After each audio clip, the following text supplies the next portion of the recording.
ba kondamboka banana mutu liboso tina c'est ba salité so ba qui propre jamais capitaine ko za la salité boy que pont au niveau o e komeli eza sur le cameroun ça tirage té vomi bobuka pont oyo botika ngota na inacheve parce que boye batu bazo tsola banda ko zo kende pour les bandits ko beta donc ça veut dire que biso de to bandits ko tombola biloko mais to oyo baza soki moi espace moko bo ezali ya vide bo bimi bo su biloko emsu bo teli kola batol ma to beti nango 2 jours na ba mapango jusqu'à maintenant ba mai musu na kata mapango batu ba bimi même si na bandako ba bimi ba su garantie parce que mai comme ti na niveau ba 2,50 m ba konzi ya kisasa bazali o to bengi gouvernement provincial bazali mais zakaka motema mabe ah t'es même la victoire partout à Maï, ok, na venu gagner ba Maï, pa poto, au zinda, au kufa. C'est pas bon. La Servadi Bilendo Pukuta Rebecca vous fait de gros bisous. Bisika no so bozwa kalibaku ya kolanda. Infoseuse chaîne na biso bo mesana toujours kolanda na kati ya YouTube et pourquoi pas bino basto bo mesana kolanda Kinshasa mon coin na Horizon 33 en tout cas. Merci beaucoup parce que bolela biso fort. To sarabino toujours to tambolaka. Koluka bisika pi ba makambo ya mabezali na mboka na biso pourquoi pas ya malamu peso ke ezali to tambolaka toujours. Mais lelo to ye awana o ezali pont Bongolo donc Kalamu na Bongolo donc Yolo na commune ya Kalamu donc Bongolo batebele baebi yango na Bongolo vraiment je peux bien encore m'expliquer commune ya Kalamu na voilà donc tout le monde expliquer tout bien vraiment mais à ce que je sais tous na oezali grande avenue to benga mingi Bongolo et sika pi pour moi comme nene kenda sango na point Bongolo sika ma ya Kalamu et les kaka normalement pour nous permettre bateau yo bazana ngambu o bazo les calculer makadamba même de voiture ba rouler normalement mais façon to continuer là en tout cas je ne sais pas si je vais encore quoi dire mais il y a des gens ici au bazar capable ndé à expliquer biso avenue oyo pont oyo mai ya Kalamu awa na niveau ya Bongolo awa esalaka nini et puis tie comme na niveau oyo misu na bango bavi na bango makamnyo seza ndenge nini déjà ce sera avec déjà un grand bonjour à camionnette Mbola descendant Simo Kimbango et puis maître Hakim Kabongo ndesika pitorozwa ndeko na biso awa bonjour papa bonjour maman journaliste voilà obengami na kombo nani na bengami na kombo ya maître Yama Maître Yama, otomoni wa na maya Kalamu na Bongolo awa, yo sala musala nini awa? Biso toteka ka matériel o eza ya construction comme ba briques, ba sable, donc biso vraiment musapso sala ngwana pona kosunga bato surtout bazana besoin ya kotonga bandaku, donc musapso sala mingi yango wana. Voilà. Kotala na sima na biso maître, obi maître nani? Maître Yama. Maître Yama, kotala na sima na biso pont oyo. Je crois bande comme suso bazwa temps ya koyeba penza pont o ba ebi ndenge pont ya Kalamu oyo na Bongolo ndenge zalaki mais kotala ndenge komi boyi mais quand on ko bet la biso solo parce que to ondi maté biso moti to ya to ondi maté parce que ça fait un grand temps de to ya boye mais to ondi maté na niveau komi boyi penza mais quand on ko bisa biso mais ko bisa bino mingi ezama passer parce que biso vraiment toza bana auto koli na quartier Yolo Matonge Kauka Kimbango oyo za certain na biso vraiment donc et to pesa biso passer mingi parce que ba continue biso ba dotika biso vraiment boye na niveau auto komeli pona ya pont oyo eza sur le Cameroun ça tirage té que pont au niveau oyo komeli eza sur le Cameroun ça tirage té vomi bobuka pont oyo botika ngota na inacheve parce que boye batu bazo tsola banda ko zo kende donc biso tu dans la place monsieur ko kende té parce que le sous banda ko kei biso to ko kende wapi ya on tozo tenga na gouvernement na biso yanda ki mbuta tozo beta vraiment c'était mingi yo za la président de la république yo za la radio mingi na ye papa kotika biso te tozo lela ti biso bana na tozo senga boya donc ça ne va pas sunga biso na o etali kambo ya pont tirage et kosimba te parce que niveau pont et komeli pont o délai na yango biso na tobota makate mais ba age to komi nango déjà en tout cas et senga sous tirage te en tout cela makasi ma papa yaka kosinga biso pour na tirage te babuka pont oyo et puis idée oyo bokali bozui ke ya kobuka 100 mètres en tout cas ezape idée ya malamu mais déjà ezaka ba kondi bayaka déjà wa ba proposer bino eloko moko ba kondi baya ba tia déjà ba piquer o babaki ke ba 20 mètres mais toyoki lisusu batu bazoya parce que bayaka année des années chaque année bayaka bazwaka ba nini ba mesure nyoso tout awa na pont oyo eza à l'époque ya président oyo baleka leka ti lelo présent en tout cas to comme na difficulté makasi pona moto traverser ngambo mususu donc il faut longola sapato soko bimaki na ba quartier mususu donc tango zozonga bo il faut longola sapato longola keti na sens wana en tout cas to singa vraiment bino bakonzi botika bisote o na dai ngwa lo ba vraiment eza yango wana. Voilà, mais quand on a biso awa, ce qui mboule ya makasi awa, bambulo uti ko beta, tozui kaka exemple ya bambula mi balé uti ko beta semaine passée, mercredi na dimanche. Situation awa ezaki ndenge nini? Situation ezaki très inondée, en tout cas degré moko boye. Donc moi ko expliquer on ezate et puis to bimba bimisa na mutu na si apon parce que biso to saka tirage awa. Na ba petit frère, to se organiser ki moi troupe moko boye, nde to meka ko sa moi tirage pour na biso kolongo la kovakiye ba matiti o ezaki en passe comment vraiment très inondé ya kosakana te ndio tumona ki ça ne va pas tu s'organiser ki yolo kimbangu nde saki ke to biso na biso bala mibali na ba mama pe ba bimaki simba le to ngole matiti nde ma saki edimna même to beti nango 2 jours na ba mapango jusqu'à maintenant ba même sous na kata mapango batu ba bimi même si na bandako ba bimi ba sur garantie parce que mai comme ti na niveau ba 2,50 m.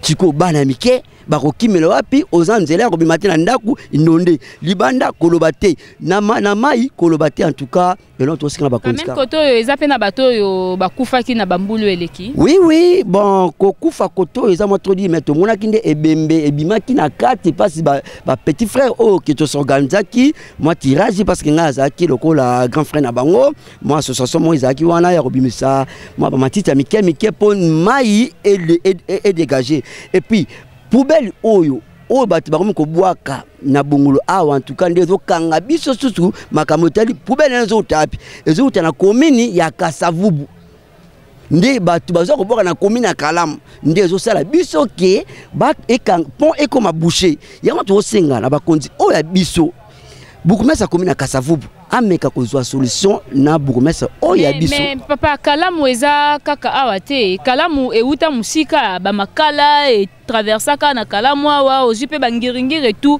ba salité nyonso wana peut-être yango kitarati na bongolo mais yango tozolo bati parce que commune à Kalamu eza na place o commune à Kalamu eza na place esuka commune à Ngiringi eza na place esuka la plupart batu ya commune à Kasavubu bayaka ko bwaka matiti na ba 2h 3h ndezo sala ke pont na biso ezala bouché parce que nzela ya mai tala niveau ya pont ekomeli pont soit disant ezaki na 20 mètres mais le pont tika na 5 mètres pont est bouché moi mai eleka bien ezate yongo mai ezo sala retour ezo zonga tina ba mapangu bandaka monsieur ezane kwea ba mire kwea ba dege salami ya ndenge na ndenge yango to singa vraiment ke basunga biso ba jeso sur le sopona o hotel kambo o ya pont o parce que pont o moni pont o ezana mon pono ezali kolo par rapport ya pont o ezana Kalamu. Voilà eza question na ninga na tuna Erozolo ba que poubelle salité yango nde ezo sala que mai eleka te pont za la boucher c'est vrai mais pont déjà limite ya pont ezana c'est makasi papa. En tout cas pont dimension même si ingénieur soit disant ingénieur mo ayaki alobaki kyo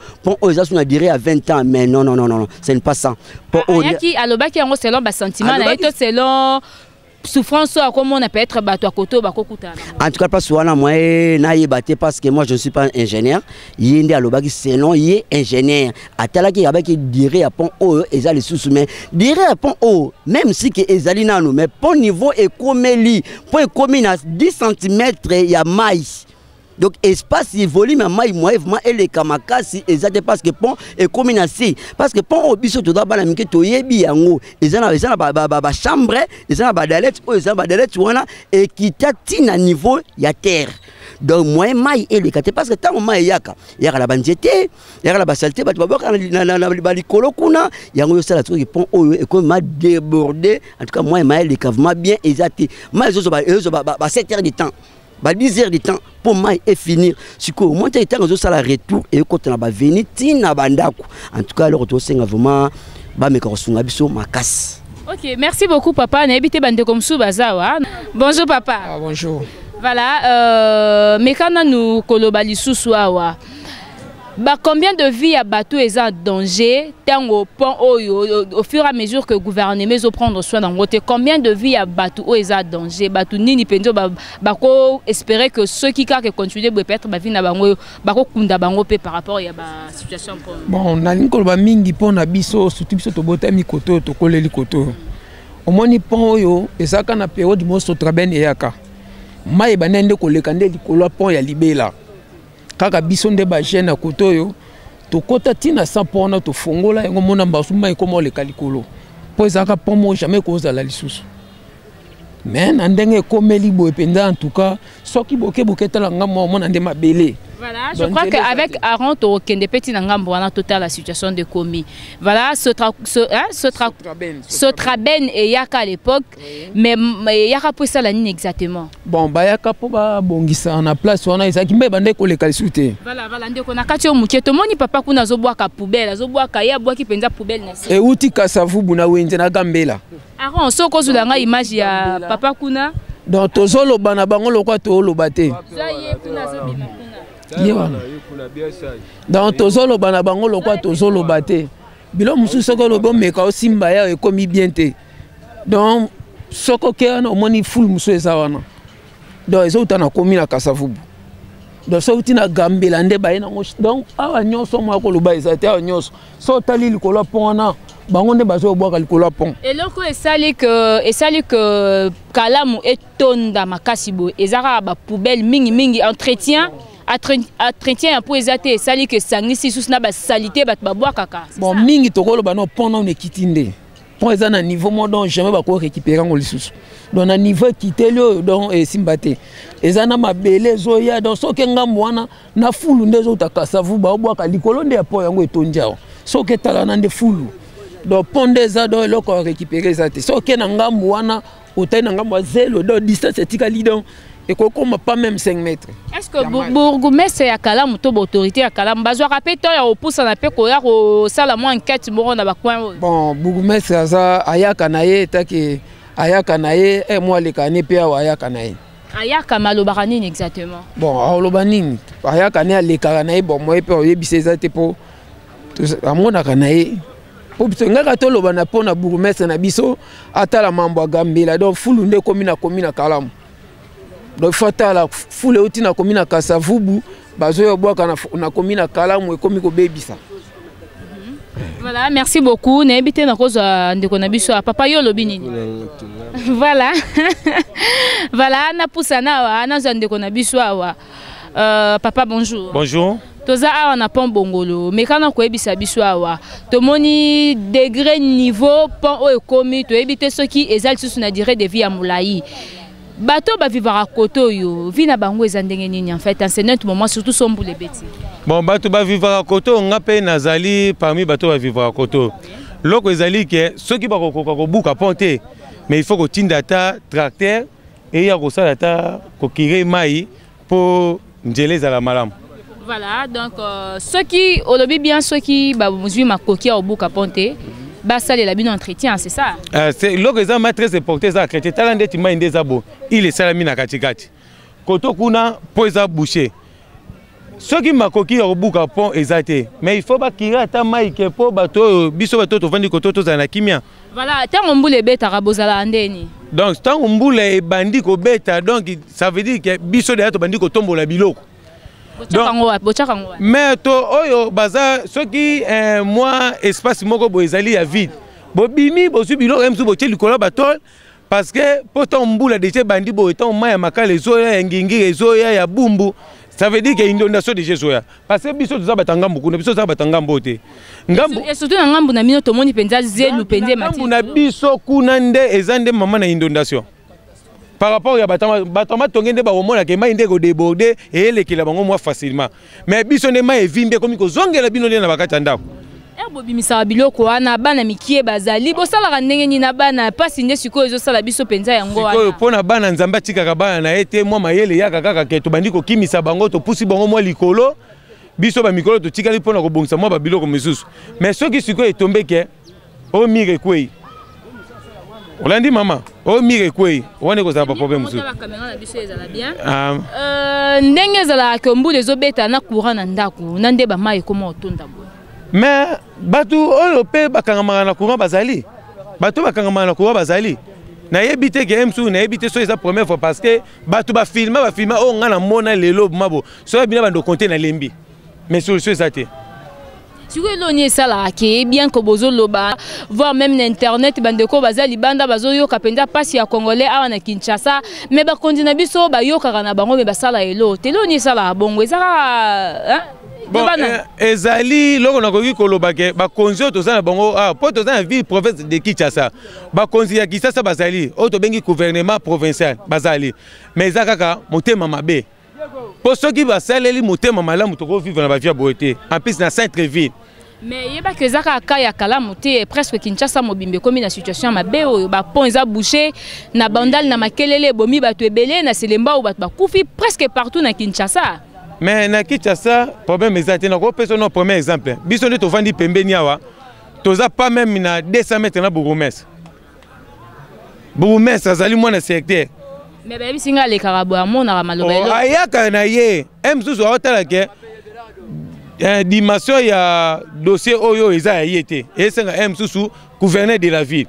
Mais Nyati Bino, parce que Herbino bo s'adresser na gouverneur de la ville, les a peut-être na ba émission bo yoza na temps okekuta na gouverneur té. Mais yende des devoir na ye, est-ce qu'on abandonnera pourquoi? Ceux qui azako abandonner yango na besaka ka motema mabe. Parce que surtout le bim qui na motema ya bonzambe na pouvoir au peuple topesa bango. Parce que loko tiongote biso ne topesi bango. Mais il faut ba aider biso na babilo ka boy. Ti na pouvoir au topesa bango pona babilo ka boy. Jamais tokoki ko vanda ke mbule beti bo fobo kima, mbule beti bo fobo kim sabana, mbule beti bo mutakangami, mbule beti bo mutakufa ki. Eza litombo moko ya malonga te.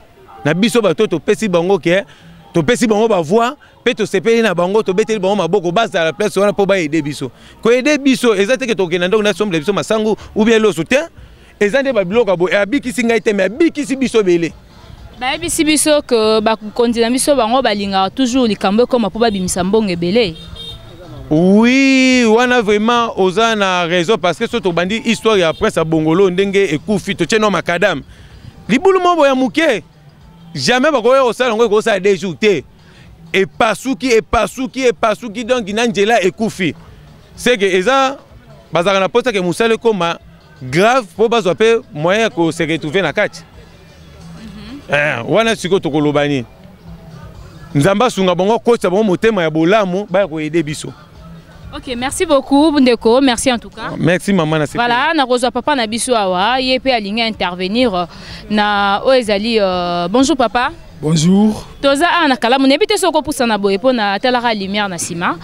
Voilà, toza na quartier commune ya Kalamu na quartier Bongolo plus et si ka pitoye penda kozwa ndenge penza yozo mona wa tango za parents.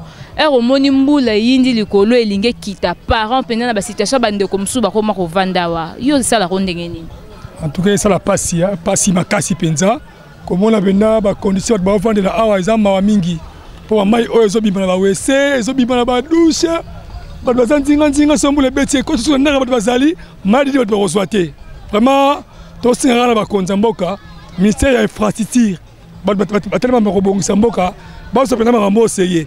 Voilà, question msuna lango tango biso ba journaliste to tambola rappeler ba quartier boyo ko tala passe ya congolais na bisika zalaka souvent bande ko bozo ba toujours ba kondia mboka est-ce que bozaka sûr que ba kondia mboka ba yo ka penza nous sommes très si mais des ans ba ndara ba chaîne surtout na te sabine aux chaîne et là on y sala ke ba sala quelque chose parce que tina situation oyo peut-être ba zozela bat ba kufa 5 personnes ndako moko pour le biba bimsa mbongo ya kunda batwana.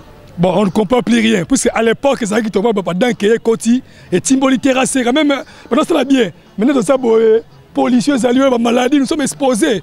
On ne comprend plus rien finalement. En tout cas, Konzamboka, gouverneur, on va cette situation. Et ça, même la victoire. Partout à Maï, ok, on a venu gagner à Maï, par poto, au Zinda, au Koufa. Ce n'est pas bon. On va se rendre sérieux. Voilà, donc yo okoyebisa bango nini okoyebisa bango ya robi bazongo sérieux za mutu mususu atala alobi na ye kaka penza bayoka ndenge nini balata casquette nini ya pasi po baluka ndenge nini basunga bino mais bon te ba kuna parler ma biso to tina kuna ti ka population etina no kuna banyo kama susu ese masi masoki baye to vote bango susu pour tout le monde a sorti même la campagne électorale to so mona ba pop to c'est la biso awa mais moment ngo yango la biso ne peuple de serre bino kuna bon ça la doit la devoir ça pour la biso c'est ça. Voilà, na ba famille yo c'est vrai, ça fait partie ya ba même sujet otoko le bela. Ba famille ba uté ko bungisa bande ko dernièrement, tout le monde a équipé bibembe d'ailleurs le bezaki journée mondiale ya day national, to lela ki bibembe la bango nyoso mkola lobby eleki et puis gouvernement abimisa ki mbongo pas soutenir ki ba famille wana yo ko lo banini pona yango. Bon vraiment d'abord mes condoléances à la famille surtout puisque nous sommes frères, nous sommes tous congolais. Ça n'est bien pas si mingi. Mais il faut toujours prévenir. Il y a un élément de peuple. Tant que nous place il faut passer une ressemble. Pour l'espace vert, on a besoin de ça. Pour permettre à engin et compte à équirer nini. Et puis tout va terrain. Il faut voir aussi là où vendre le terrain. Maintenant on a des morts d'hommes, ça ne va pas. Parce que tout peut arriver, ça peut déborder. En tout cas, dans ce gouvernement, to louer un peu sur ma pasteur dans ma famille oyoyo ba père de Bantou. Nous sommes des Africains, nous sommes Bantou devant Mamaliwa, nous commençons à en sengo. Mais c'est quand même pour la geste européen ba salir au soutenir ma famille on mais il faut prévenir. Il faut aussi rigueur qui va tomber un peu na ba ba terrasser ba mai boité. Mais en tout cas pour la Bantou la célébrité, ça ne va pas. En tout cas ça ne va pas. Bazo sala nini ya robi ça ne va pas bato ba kenda ko zwa mbongo pona lorota ba matiti na mapango ya bato basuki sa ngo wapi. Mais oui, il va déposer à tout le monde. Mais ce qu'on principe, il va mettre tout le monde qui est en train de baler. Il va prendre des risques, ça bien, tant qu'une heure européenne, une heure européenne, mais maintenant, présentement, là, ça ne va plus. Elles sont en fou, le Tony, mais finalement, c'est la maladie de reçoit beaucoup vraiment, ils n'ont pas si. En tout cas, merci beaucoup, papa. Merci pour la contribution. C'est moi qui vous remercie pour l'opportunité. Ok, merci beaucoup. Papa, yo lobi nini pour la situation bongolo nde komi. Mama nga na lembi ko vanda na komina o ya Kalamu. Biso nga na vanda kana yolo o yolo no. Soki mbule beti to pema kate to lala kate surtout soki beti butu. Boye bisamruku mestre na biso atale la biso likamu o tokoko kana biso boete. Tokima awa totekende bisika mususu tozonga bamboka mai soki mbule beti mai ekota katina ba mapango partout. Dernièrement mbule yo uti ko beta batu balobi o batu bakufi bamuso bandaku koto ezindi bana bakwei na ba mai biso tomoni pongite 2 jours yango na sengi na bino ke boye bisa gouverneur na biso azo yoka yo pas azo tala yo azo yoka yo azo tala yo yebisa directement.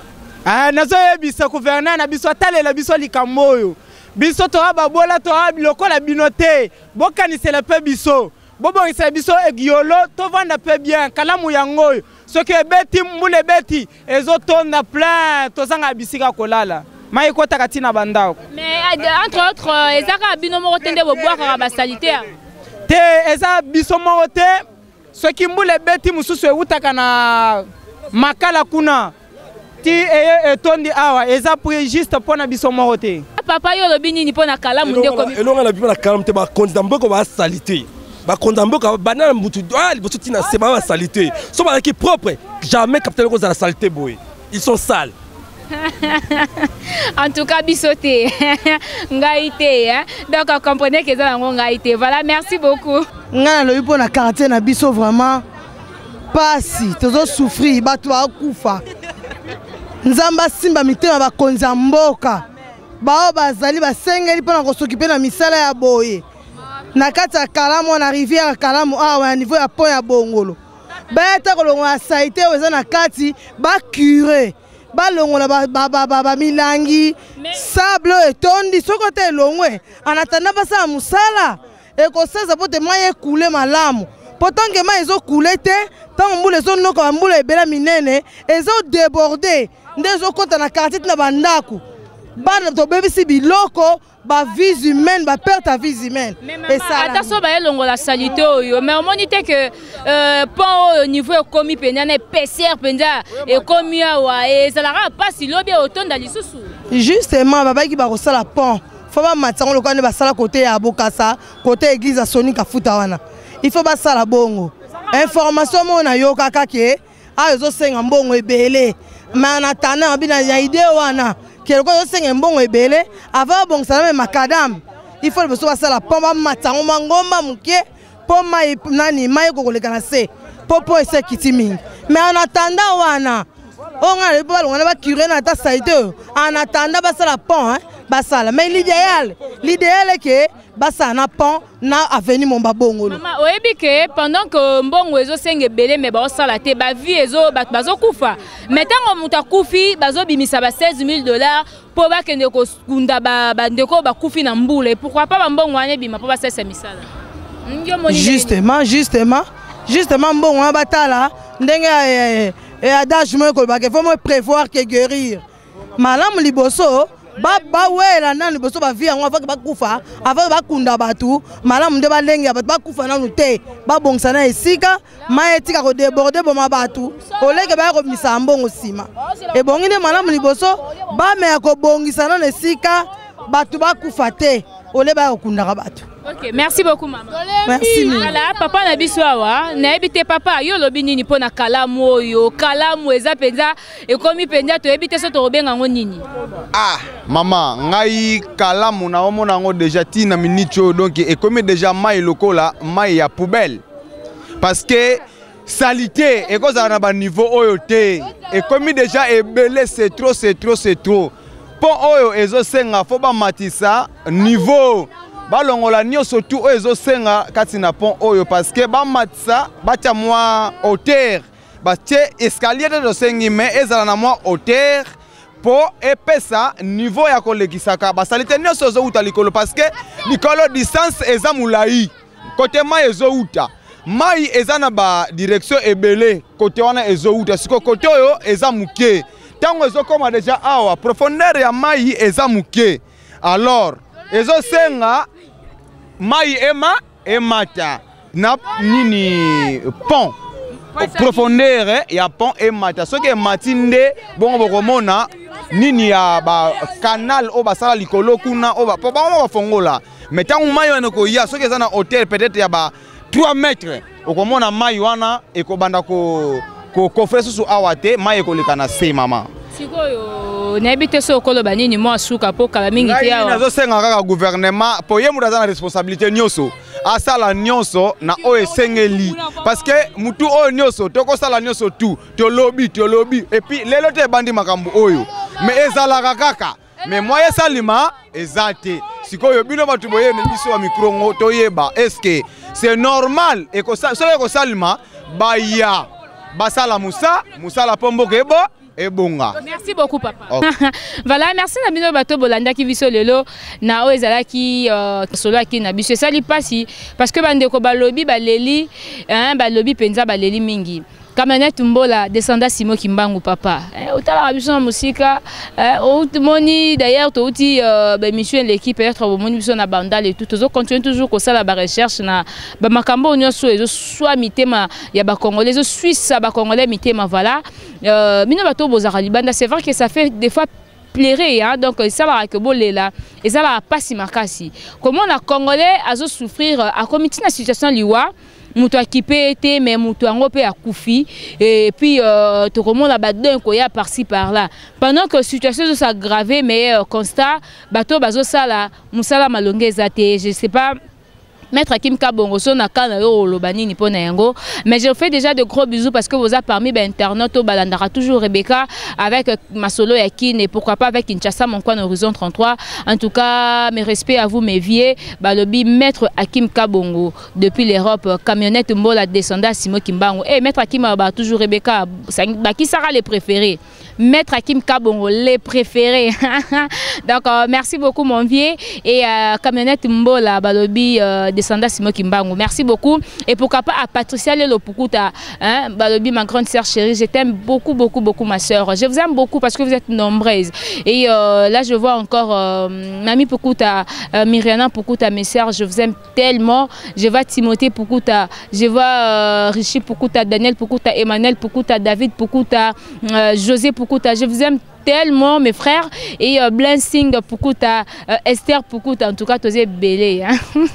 Nalela bino makasi bandeko nangai et pourquoi pas mon père Joseph Pukuta et puis ma maman Émilie Soudika, nalela fort ma famille, ma maman nalela fort et puis toute ma famille nalela bino fort. Frère Richard Madeka, la situation en a pas si où est dérangeant à Congolais, hein, maître Kim. Voilà, donc ça fait très mal. Et pourquoi pas na Zoé Kiambi, Patrick Valencio, na ba escroc, ba comment koya ko escroquer ba Congolais, hein, na ba libanda mboka. Botika bandeko des fois so ba sa ba misana bango ba sa misana bango normal. Oroyo bengi ndeko, et puis suka escroquer mutu nebi et si ko zolanda ngai so ko ebi ko escroc o mesana au messana ko escroquer bandeko basi o basala ka ba émission ko escroquer en tout cas yebandenge nini jugement nzambe ko landa yo et na bino bato o bolanda rabiso en tout cas bo s'abonner toujours na Info 16h. Quant à moi Rebecca Bilendo, je fais un gros bisou à tonton Mwinga Mobali ya sérieux makasi Aaron Lubamba qui était derrière la caméra. Déjà je fais des bisous mais prochainement hein to même la bino ka ba sija malamu voilà.